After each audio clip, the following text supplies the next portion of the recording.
नमस्कार प्यारे साथियों, आपके अपने YouTube channel target for success with excellence पर आप सभी का स्वागत है। आज हम भारतीय अर्थव्यवस्था की अगली कक्षा की ओर बढ़ते हैं। पिछली कक्षा में हमने अर्थव्यवस्था की परिभाषा को पढ़ा कि कैसे सीमित संसाधनों का समुचित प्रयोग करना अर्थशास्त्र कहलाता है, यह हमने पढ़ा। और धन की व्यवस्था का अध्ययन करना अर्थव्यवस्था कहलाता है। ठीक है।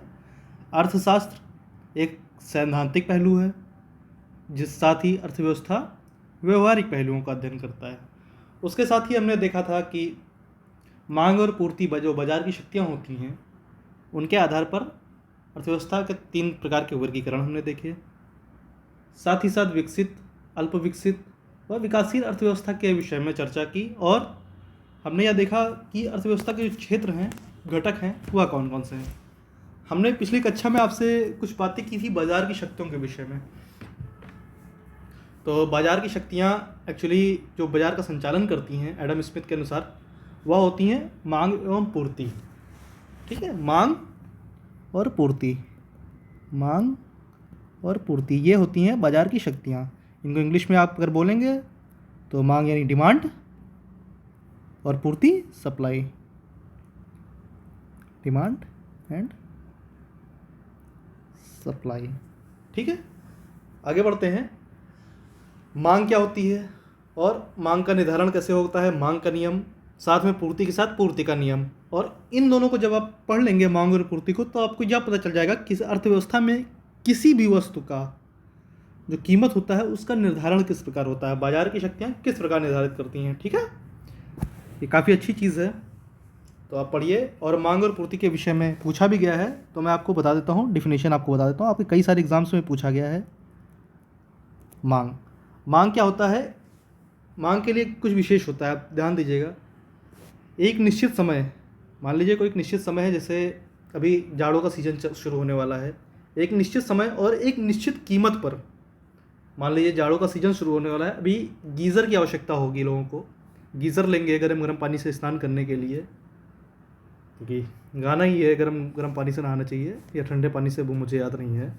तो गीज़र लेंगे, गीज़र एक निश्चित समय पर ही लेंगे लोग, अभी लेना शुरू करेंगे फरवरी, या हो सकता है मैक्स टू मैक्स मार्च तक लें। उसके बाद इक्के दुक्के जो लोग घर बनवाते हैं अपने घर में, शानो शौकत के लगवाना चाहते हैं, ऐसे ही लगवाएंगे, कोई यूज़ के लिए नहीं खरीदेगा, तो वो हम काउंट नहीं करेंगे, वो नेग्लिजिबल रहता है। तो एक निश्चित समय हो गया, मान लीजिए अक्टूबर से फरवरी तक लोग गीज़र खरीदेंगे एक निश्चित कीमत पर। मान लीजिए गीज़र की कीमत निश्चित कर दी गई है, क्या निश्चित कर दी गई? 4,000 रुपये किसी पर्टिकुलर गीज़र की। तो जो उपभोक्ता है, उपभोक्ता ने कितनी मात्रा में खरीदा है अक्टूबर से फरवरी तक, मान लीजिए उपभोक्ता ने 4,000 गीज़र्स खरीद डाले हैं, 4,000 रुपये में 4,000 गीज़र खरीद डाले हैं, तो जो उसकी मांग है वह 4,000 है। उस 4,000 की मांग कब है? जब कीमत भी 4,000 है। ठीक है, या अब मान लीजिए 5,000 यूनिट्स खरीदे हैं और 4,000 कीमत है, क्योंकि 4,000 में कन्फ्यूज़न है, तो 5,000 की मांग उपभोक्ता ने की है 4,000 की कीमत पर, अक्टूबर से लेकर फरवरी के बीच में। समझ गए? यह होती है मांग।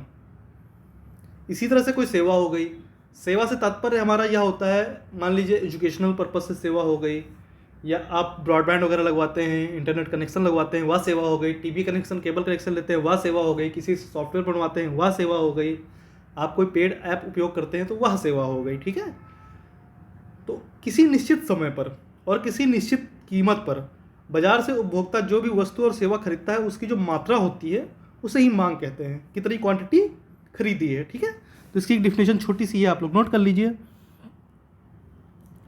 एक निश्चित समय और एक निश्चित कीमत पर।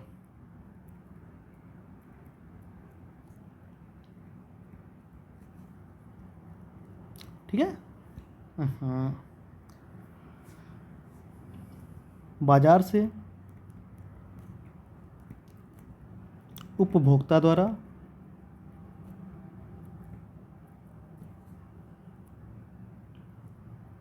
वस्तु एवं सेवा की खरीदी गई मात्रा को मांग कहते हैं। ठीक है, अंडरलाइन कर दिया है, आप भी लिखिएगा, कर लीजिएगा अंडरलाइन। एक निश्चित समय और एक निश्चित कीमत पर बाजार से उपभोक्ता द्वारा जो वस्तु और सेवा खरीदी जाती है उसको मांग कहते हैं। ठीक है, अब मांग का एक नियम होता है। मांग का नियम भी होता है जिसके विषय में आपसे पूछा गया है, मांग का नियम। मांग का नियम किसे कहते हैं?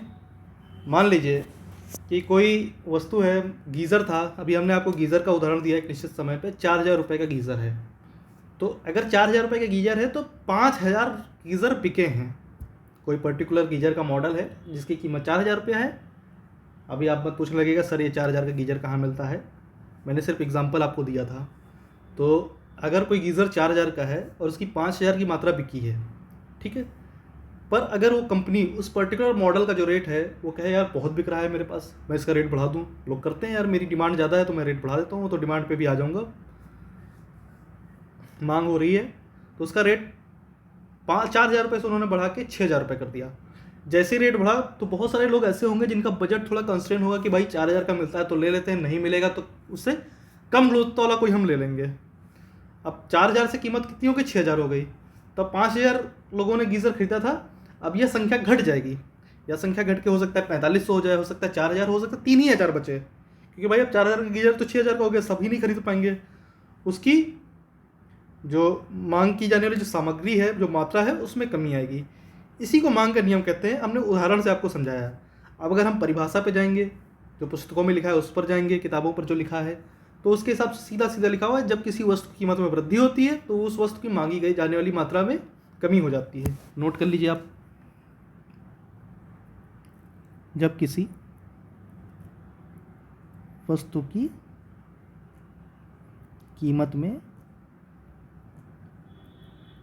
वृद्धि होती है तो उस वस्तु की मांगी जाने वाली मात्रा में कमी हो जाती है।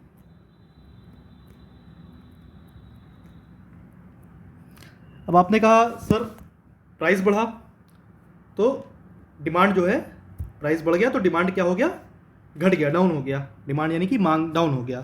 तो अगर प्राइस घट जाए, मान लो 4,000 का गीज़र था 3,000 का हो गया, तो बहुत सारे ऐसे लोग होंगे जो सोच रहे होंगे यार 3,000 रुपये मेरे पास हैं, 3,000 का गीज़र ये वाला मिल जाता पर्टिकुलर तो मैं खरीद लेता, नहीं तो कम गुणवत्ता वाला खरीदूंगा। तो क्या करेंगे? अब 4,000 का गीज़र का कीमत 3,000 में आ गया, तब क्या करेंगे? बहुत ज़्यादा लोग खरीदेंगे। 5,000 लोग खरीद रहे थे अभी, अब 7,000 लोग खरीदने लगेंगे। समझ में आ रहा है आपको? तो इसी का वाइस वर्सा, यानी कि इसका जस्ट उल्टा क्या हो जाता है? किसी, आप नोट कर लीजिएगा, मैं आपको बोल देता हूँ, बहुत समय इसमें लगता है, आप लोग नोट कर लीजिएगा। जब किसी वस्तु की कीमत में कमी होती है तो उस वस्तु की मांगी जाने वाली मात्रा में वृद्धि हो जाती है। ठीक है, इसे कहते हैं मांग का नियम। बहुत साधारण सा है, आपको उदाहरण देकर समझाया। आपको उम्मीद करता हूँ अच्छे से समझ में आ गया होगा। नहीं समझ में आया है तो आप कमेंट के माध्यम से हमें बताइएगा, आपको और अच्छे से इलेबोरेट करने की कोशिश करेंगे। आप लोग अपना रिव्यू ज़रूर दीजिए। तो ऐसे क्या होता है, जो किताबों में जो परिभाषा लिखी है आप बुक से पढ़ने जाएंगे तो इकोनॉमिक्स की अगर आप बैकग्राउंड नहीं है, अगर आपने इकोनॉमिक्स नहीं ले रखा है हायर क्लासेस में, तो आपके सब ऊपर से निकलने लगता है और लोग इकोनॉमिक्स से बच्चे डरने लगते हैं, जबकि इकोनॉमिक्स सबसे ईजी है। एक बार आप पढ़िए, हमेशा के लिए तैयार होता है, और इसमें एक भी क्वेश्चन ना गलत होता है ना आपको माइनस मार्किंग जाएगा, और सारे क्वेश्चन के जवाब बहुत अच्छे से आ जाते हैं। तो आप हमारे साथ पढ़ते रहिए।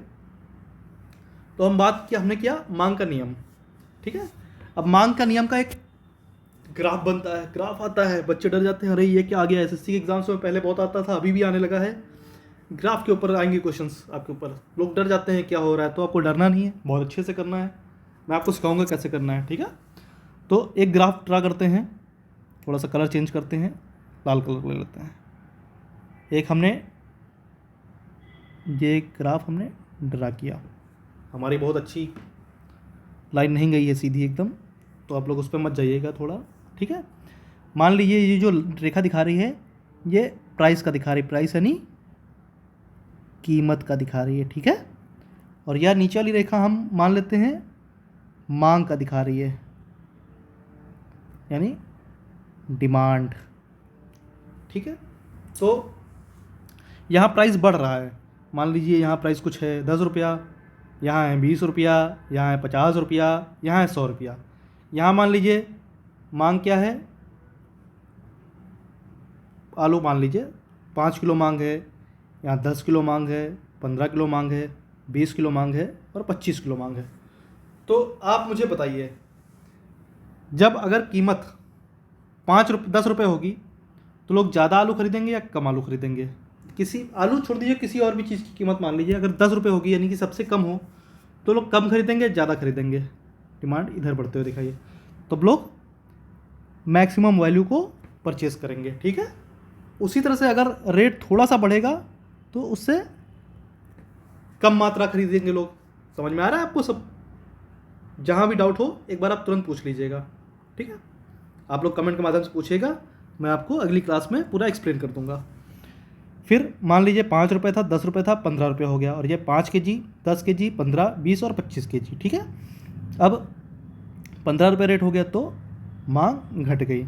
इसी तरह से 20 रुपये रेट हो जाएगा तो मांग और घट जाएगी, और 25 रुपये रेट होने पर मांग और कम हो जाएगी। ठीक है, मांग देखिए धीरे धीरे जैसे जैसे प्राइस बढ़ रहा है मांग देखिए कम होती जा रही है। प्राइस जब सबसे कम था तो मांग सबसे ज़्यादा थी किसी वस्तु की। जब प्राइस थोड़ा सा बढ़ा मांग थोड़ी कम हुई, फिर प्राइस बढ़ा उसी के अनुपात में मांग कम हो गई, फिर प्राइस बढ़ा और मांग कम हो गई, आगे प्राइस बढ़ा और मांग कम हो गई। ठीक है, तो ये जो सारे पॉइंट्स मिल रहे हैं इनको मिला दीजिए आप, तो यह एक आ जाता है मांग और पूर्ति का, मांग और कीमत का ग्राफ आ जाता है। ठीक है, इसको अगर हम साफ साफ नोट करेंगे तो यह ग्राफ कुछ इस प्रकार बनता है, जो यह प्राइस को डिनोट करता है और यह डिमांड को डिनोट करता है।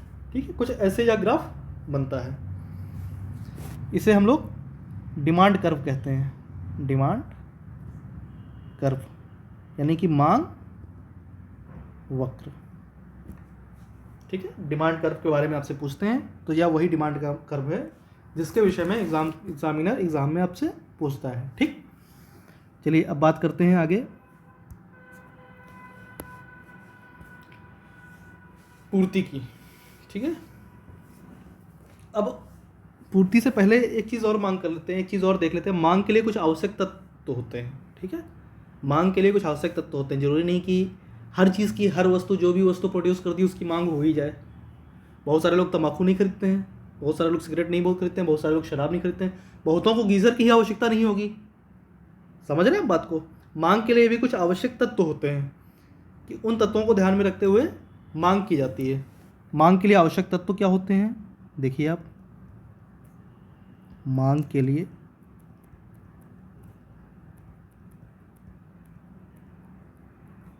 नोट कर लीजिए आप, मांग के लिए आवश्यक तत्व कौन कौन से होने चाहिए? व्यक्ति के अंदर, कोई भी व्यक्ति अगर किसी वस्तु खरीदना चाहता है तो सबसे जरूरी है मांग के लिए वो व्यक्ति को उस वस्तु की इच्छा होनी चाहिए। अगर इच्छा ही नहीं खरीदने की तो हम खरीदने ही नहीं जाएंगे, मांग उसकी करेंगे ही नहीं, बात खत्म हो जाएगी यहाँ पर। तो सबसे आवश्यक तत्व है वस्तु की इच्छा। अगर इच्छा है हम तभी खरीदेंगे। ठीक है, इच्छा के बाद हमारी किसी चीज़ को खरीदने की इच्छा है। मान लीजिए हमारी इच्छा हो रही है अभी iPhone 14 खरीदने की, 1 लाख के ऊपर के आसपास का शायद होगा iPhone 14 Pro। खरीदने की क्षमता ही नहीं है तो उसकी हम मांग ही नहीं करेंगे। इच्छा तो है पर मांग नहीं होगी। मान लीजिए किसी की इनकम बहुत लो है, वो बिलो पॉवर्टी लाइन जी रहा है, वह 4,000 का गीज़र नहीं खरीद सकता है, जो हमने गीज़र का आपको उदाहरण दिया, तो उसकी क्षमता ही नहीं है। जिसकी क्षमता होगी वो खरीदेगा। ठीक है, तो दूसरा मांग के लिए आवश्यकता तो होता है खरीदने की क्षमता।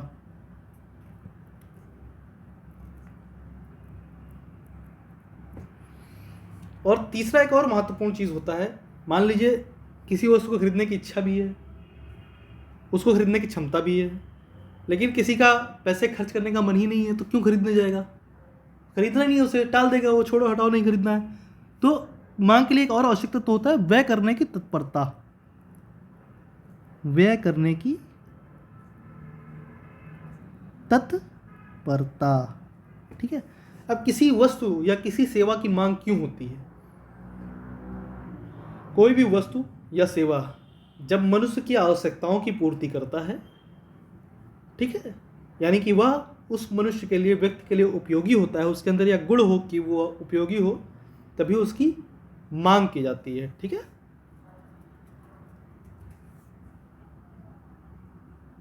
इसका आप उल्टा लिख लीजिएगा यहाँ पर, आगे मैंने लिखाया नहीं था आपको। अब आगे हम बात करते हैं पूर्ति की, नेक्स्ट पेज पे बात करते हैं पूर्ति यानी सप्लाई।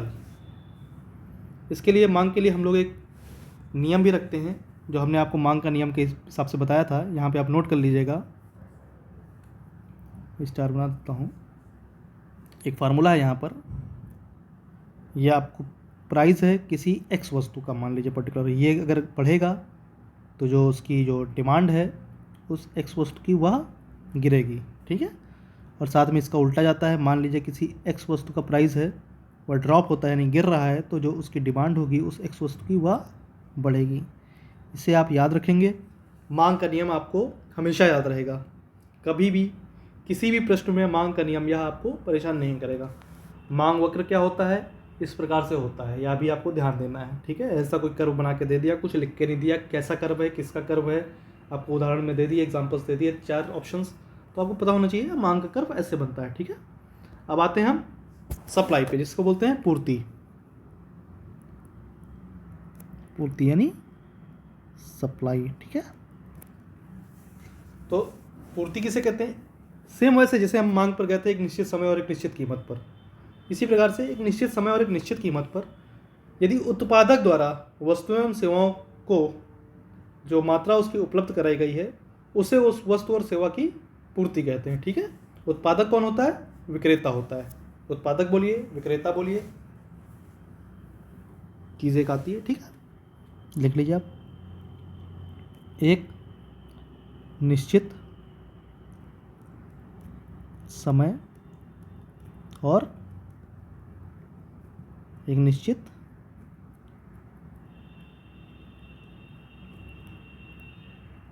कीमत पर उत्पादक।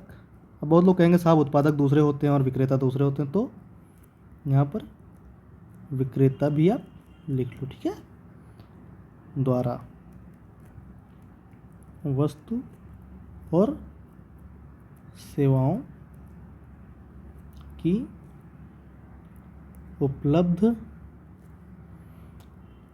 कराई गई मात्रा ही उस वस्तु की पूर्ति कहलाती है। अब मान लीजिए हमने आपको एक एग्जांपल बताया था कि किसी पर्टिकुलर जो गीज़र है वह 4,000 रुपये का है, जब तो उसकी मांग कितनी हुई, 5,000 यूनिटों की उसकी मांग हुई। ठीक है, 5,000 यूनिट्स, एग्जांपल के लिए आपको बता रहा हूँ, यह हमने आपको मांग में बता दिया था। अभी क्या हुआ, कुछ प्रॉब्लम्स हुई। ठीक है, उसकी वजह से अब ये 5,000 यूनिट्स अगर मांग की गई हैं तो 5,000 यूनिट्स की पूर्ति भी जो बना रहा है, जो उत्पादक है और जो विक्रेता है, दोनों इसकी पूर्ति भी कर रहे हैं, तभी यह 5,000 यूनिट बिकी हैं। अगर पूर्ति कम हो जाती या पूर्ति ज़्यादा हो जाती मार्केट में, तब ना बिकती। अब पूर्ति का नियम समझिए आप। पूर्ति का नियम समझने से पहले मैं आपको थोड़ा सा उदाहरण के जरिए समझाऊंगा, फिर आपको वर्ड्स में लिखाऊंगा, तो आपको बहुत आसान होगा समझना। नोट कर लीजिए आप पूर्ति का नियम,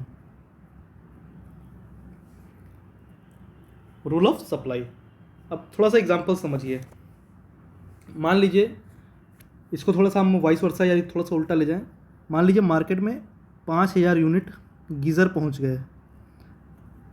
ठीक है, और 5,000 लोगों को ख़रीदना है, तो उनकी कीमत कितनी है, 4,000 रुपये निर्धारित की गई। भैया सबको लेना है, उतने गीज़र हैं, बिक जाएंगे। किसी कारणवश वह कारण कोई भी हो सकता है। अब पर्टिकुलर एग्जांपल्स कारणों पे नहीं देंगे, हम जो पूर्ति का नियम सीख रहे हैं वहाँ पर जाएंगे। ठीक है, किसी कारणवश उन जो गीजरों की संख्या है वो 5,000 यूनिट से घट के 3,000 यूनिट हो गई, या 4,000 यूनिट हो गई, या 2,000 यूनिट हो गई। ठीक है, मांग इतनी हो गई। अब पूर्व समाप्त कीजिए, पूर्ति इतनी हो गई, जो सप्लाई है, जो मार्केट में 5,000 यूनिट्स आनी चाहिए थी, 3,000 यूनिट आई। खरीदने के लिए 5,000 लोग रेडी बैठे हैं। थोड़ा सा सिनेरियो ये इमेजिन करिएगा, एक बड़ी सी जगह है, दुकान है, हॉल है, और 5,000 लोग खरीदने के लिए बैठे हैं और सामान आया 3,000, तो क्या वह 4,000 में बिकेगा? नहीं बिकेगा, उसकी कीमत तुरंत बढ़ जाएगी। मान लीजिए उसकी कीमत अब हो गई ₹4900 या 4900 ही क्यों मानिए, 800-900 रुपये तो ज़्यादा लोग लेके आए ही होंगे, किराया भाड़ा लेके आया होंगे। मान लीजिए ₹6000 अब हो गई, यानी कि पूर्ति घटी तो कीमत बढ़ गई। अब मान लीजिए 5000 यूनिट से गलती से कंपनी ने डिस्पैच कर दिया, या जो बनाने वाला है उत्पादक उसको पता नहीं चल पाया, कुछ प्रॉब्लम हो गई, 7000 यूनिटें बन गई। अब खरीदने वाले 5000 लोग हैं, पहुंच गई मार्केट में 7000, तो कंपनी क्या करेगी, 4000 में तो बिक नहीं पाएगा, इसकी कीमत घटाए। तो जो लोग इसको नहीं खरीद पा रहे हैं, जिनकी क्षमता नहीं है, हमने खरीदने की क्षमता आपको बताया था, वस्तु की इच्छा है लेकिन खरीदने की क्षमता नहीं है और उतना व्यय करने की तत्परता नहीं, तो इसकी कीमत गिराए। इसकी कीमत गिरा के हम ले आए 2500। अब 2500 लाएंगे तो 7000 यूनिट ये बिक जाएगी। ये सिर्फ आपको एग्जांपल्स दे रहा हूँ, आप उसमें मत चला जाएगा 2500 का सर गीज़र मिलेगा ही नहीं, उसमें मत जाइएगा आप, ठीक है। तो देखिए,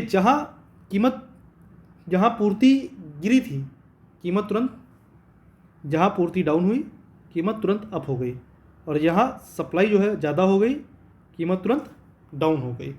समझ रहे हैं आप? अब समझ गए होंगे मैं पूर्ति का नियम में क्या लिखवाने वाला हूँ आपको, उदाहरण, माफ़ कीजिएगा, परिभाषा। अब आते हैं किताबी बातों पर, परिभाषाओं पर। परिभाषा आपको याद करने की जरूरत नहीं है, आप एग्जाम्पल्स देखिए, अपने आसपास में देखिए। मैं सिर्फ गीज़र का उदाहरण दे रहा हूँ, आप कोई और उदाहरण ले लीजिए। कभी कभी प्याज के दाम बढ़ जाते हैं बहुत ज़्यादा, क्यों बढ़ जाते हैं? फसल कम होती है, बाहर से प्याज मार्केट में नहीं आ पाता है, तो उसके रेट, यानी कि पूर्ति कम हो जाती है तो रेट ऑटोमेटिक बढ़ जाते हैं, ठीक है।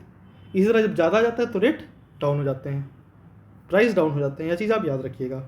आप सिर्फ प्याज, आलू, गीज़र, साइकिल, मोटरसाइकिल, इस पर नहीं ले सकते आप, और भी कई चीज़ों पे जा सकते हैं। काफ़ी सारे आप उदाहरण ले सकते हैं। आप अगल बगल आसपास देखिए, आपको हज़ारों उदाहरण मिलेंगे। आप, मैं तो सलाह देता हूँ अपने मन से आप उदाहरण बनाइए पढ़ते हुए। अगर 30 मिनट की क्लास है, 40 मिनट की, 20 मिनट खुद पे चिंतन करिए कि और कौन कौन से उदाहरण ले सकते हैं, और क्या क्या घट बढ़ रहा है, क्यों हुआ ऐसा। आप अगर थोड़ा सा भी ऐसा करेंगे ना, तो मैं आपको 100% गारंटी के साथ कह रहा हूँ कि आपको कभी भी परिभाषाएं याद करने की ज़रूरत नहीं पड़ेंगी, ठीक है। तो पूर्ति का नियम हम क्या लिखेंगे? पूर्ति के नियम में हम लिखेंगे, यदि किसी वस्तु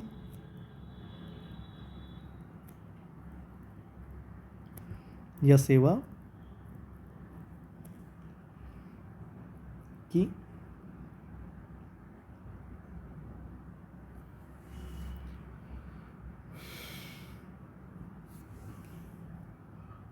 पूर्ति में कमी होगी तो उसकी कीमत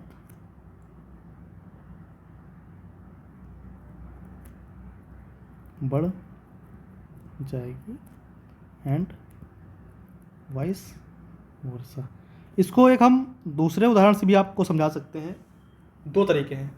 मान लीजिए, एक हमने आपको बताया, यदि किसी वस्तु या सेवा की पूर्ति में कमी होगी तो उसकी कीमत बढ़ जाएगी। वाइस वर्सा का मतलब होता है, यानी कि किसी वस्तु या सेवा की पूर्ति में अधिकता हो जाएगी, पूर्ति अगर बढ़ जाएगी तो उसकी कीमत क्या होगी? घट जाएगी। इसका ठीक अपोजिट चलते हैं। अभी आप मान लीजिए कोई वस्तु है, उसकी कीमत, मान लीजिए गीज़र मार्केट में पड़ा हुआ है। अब आपने ये, हमने देखा उपभोक्ता की दृष्टि से। अभी हमने किसकी दृष्टि से देखा? उपभोक्ता की दृष्टि से, कि भाई उपभोक्ता खरीदने आया था, बराबर मात्रा में है तो उतने मिलेगा, कम हो गया मात्रा तो उपभोक्ता ज़्यादा पैसे पे करेगा, और मात्रा बढ़ गई तो उपभोक्ता क्या करेगा? कम पैसे में लेके जाएगा। अभी हमने उपभोक्ता के नज़रिए से देखा। मार्केट में दो होते हैं, उपभोक्ता और विक्रेता। अब हम विक्रेता या उत्पादक की दृष्टि से देखते हैं। जब हम उत्पादक की दृष्टि से देखेंगे पूर्ति को, तो उत्पादक क्या करेगा? कोई भी आइटम है या गीज़र है, मान लीजिए वो मार्केट में 4000 रुपये का बिक रहा है, तो वह क्या करेगा? 5000 गीज़र बना के भेज देगा। उसको इतना ही बनाना था, उसका इतना ही लक्ष्य था, वह एडिशनल हाथ पैर नहीं मारेगा, ठीक है। मान लीजिए किसी की कीमत 4000 रुपया है, तो वह 5000 यूनिट ही मार्केट में बेच देगा, ठीक है। अब मान लीजिए किसी कारणवश लोगों की आय अधिक है, लोग और ज़्यादा खरीदने के लिए इच्छुक हो गए। 5000 लोग खरीदने के लिए आए थे, 5000 यूनिट, अभी 6000 लोग खरीदने के लिए आ गए, उसकी कीमत बढ़ गई। कीमत हो गई अब 4500 रुपया। 45 रुपये कीमत हुई, तो कीमत बढ़ेगी तो पूर्ति भी उधर से क्या करेगा? जो विक्रेता है या जो बनाने वाला है, वो 500 एक्स्ट्रा बना के भेज देगा, 400 एक्स्ट्रा बना के भेज देगा। आप कितना हो गया, 5400 यूनिट।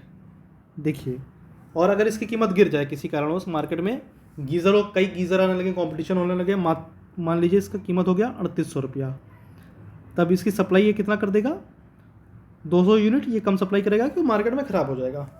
तो देखिए यहाँ पर प्राइस बढ़ा था तो जो पूर्ति है, जो सप्लाई है, वह भी बढ़ गई, ठीक है। और जब प्राइस ड्रॉप हुआ तो सप्लाई भी ड्रॉप हो गई, ठीक है। तो इसका एक अन्य तरीके से हम लिख सकते हैं कि यदि अब हम कीमत के नज़र से लिखेंगे, यदि किसी वस्तु या सेवा की कीमत में कमी होती है तो उसकी पूर्ति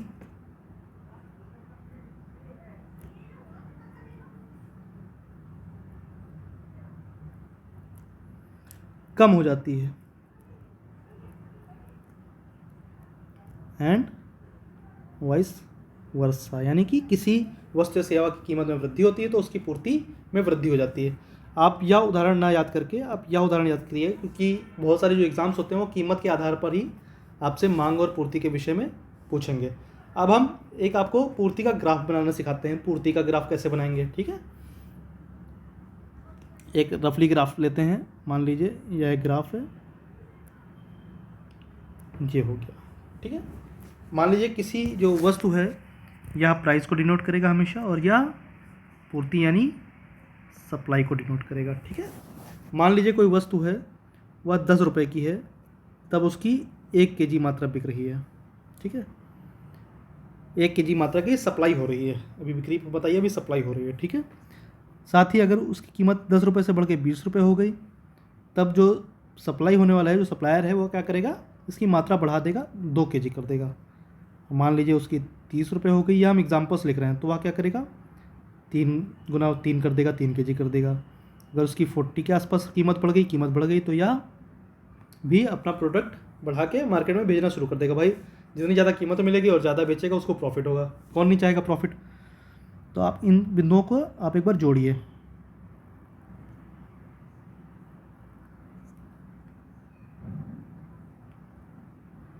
देखिए वहाँ पर कर्वेचर्स काट रहे थे, और जो बिंदु काट रहे थे हम उनको जोड़े थे हमने। अब यहाँ पर हम इन बिंदुओं को जोड़ेंगे तो इसका कर्व सीधी रेखा में कुछ इस प्रकार बनेगा, ठीक है।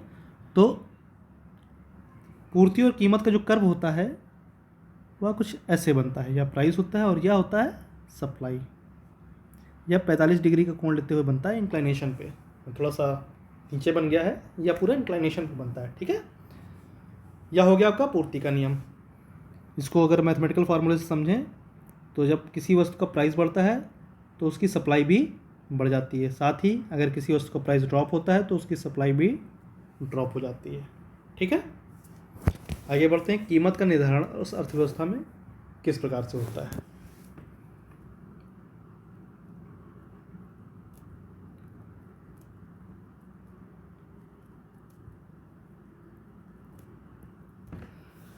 अब कीमत के निर्धारण के लिए हमने आपको जो मांग का कर्व बताया था, मांग का कर्व कैसे बताया था हमने आपको, मांग का कर्व बन रहा है ऐसे कुछ करके, और पूर्ति का कर्व कैसे बन रहा है, पूर्ति का कर्व ऐसे बन रहा है, ठीक है। तो जब हम मांग और पूर्ति के कर्व को मिला दें, यह प्राइस था और यह था डिमांड, यह प्राइस था, माफ़ कीजिएगा, डिमांड था, और यह था सप्लाई। अगर हम इनके कर्व को मिला दें मैथमेटिकल फार्मूले से देखिएगा तो यह कुछ इस प्रकार बनेगा। यहाँ पे यह प्राइस है, यह है डिमांड एंड सप्लाई, ठीक है। तो यह जो बिंदु मिलेगा आपको इन दोनों कर्व को मिलाने का, इसको बोलते हैं संतुलित कीमत। संतुलित कीमत, मांग और पूर्ति के आधार पर जो कीमत निकल के आई, ठीक है, इसे संतुलित कीमत कहते हैं। कीमत का निर्धारण इस प्रकार किया जाता है, ठीक है।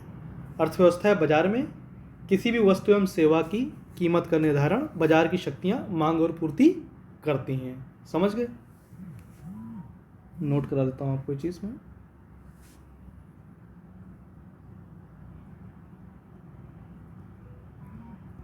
अर्थव्यवस्था में या बाजार में किसी भी वस्तु या सेवा की कीमत का निर्धारण बाजार की शक्तियाँ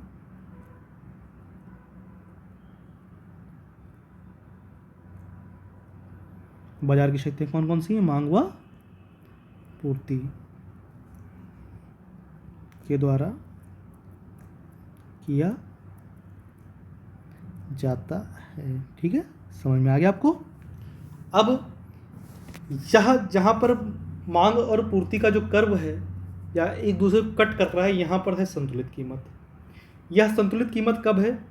जब मांग और पूर्ति बराबर है। अगर 4000 यूनिट की मांग है तो 4000 की ही पूर्ति हो रही है। मांग या पूर्ति अगर आगे पीछे हो गई तो यह अर्थव्यवस्था में असंतुलन हो जाएगा। अर्थव्यवस्था में संतुलन कहाँ तक है? आप ध्यान दीजिएगा, अर्थव्यवस्था में संतुलन कहाँ तक है? वहीं तक है जहाँ पर जो मांग है यानी कि जो डिमांड है और जो पूर्ति है, पूर्ति यानी कि सप्लाई, बराबर है। अगर डिमांड ज़्यादा हो जाए सप्लाई से तब क्या होगा, और अगर डिमांड कम हो जाए सप्लाई से तो क्या होगा? सिनारियो आप देखिए, प्राइस के कीमत के सापेक्ष में यहाँ पर क्या परिवर्तन आएगा। देखिए, अगर डिमांड ज़्यादा हो गया और प्राइस कम हो गया, सप्लाई कम है डिमांड ज़्यादा है, यानी कि प्राइस बढ़ जाएगा। ठीक है, और यदि डिमांड कम है और सप्लाई ज़्यादा हो गई यानी कि मांग कम है और चीज़ें मार्केट में ज़्यादा पहुंच गई तो क्या होगा? कीमत गिर जाएगी, प्राइस ड्रॉप हो जाएगा, या असंतुलन हो गया।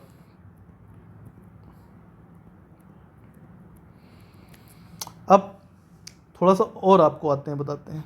ठीक है, अगर कि डिमांड जो है कम हो गई और सप्लाई ज़्यादा है, या किस कंडीशन में होती है? या मंदी की कंडीशन में होती है। ठीक है, मंदी से फिर क्या होगा?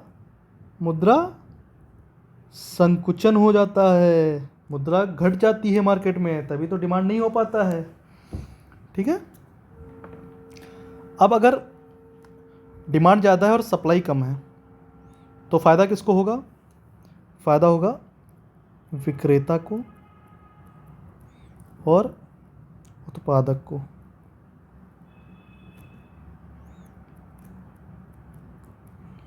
बाजार कैसा हो जाएगा?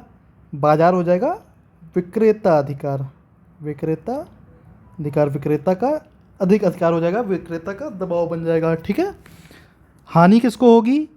हानि होगी क्रेता, यानी जो खरीदने वाला है क्रेता को हानि होगी जब डिमांड ज़्यादा होता है और सप्लाई कम होता है। या कब होता है? या मुद्रास्फीति के समय होता है। मुद्रास्फीति यानी कि मुद्रा मार्केट में बहुत है, डिमांड बहुत लोग कर रहे हैं, चीज़ें खरीदना चाहते हैं, पर सप्लाई एक लिमिटेड मात्रा में है, कम होती जा रही है। ठीक है, अब यदि डिमांड कम है और सप्लाई ज़्यादा हो गई, इसमें किसको फ़ायदा होगा? इसमें क्रेता को फ़ायदा होगा, जो खरीदना चाहता है। भाई प्राइस ड्रॉप हो गया तो क्रेता का फ़ायदा होगा। ठीक है, और क्या होगा? यह बाजार कैसा हो जाएगा? क्रेता अधिकार बाजार हो जाएगा। इसमें क्या होगा? हानि किसको होगी? हानि होगी विक्रेता या उत्पादक को। इससे क्या होगा? जब डिमांड कम है और सप्लाई बहुत हो गई यानी कि मंदी की स्थिति आ जाएगी।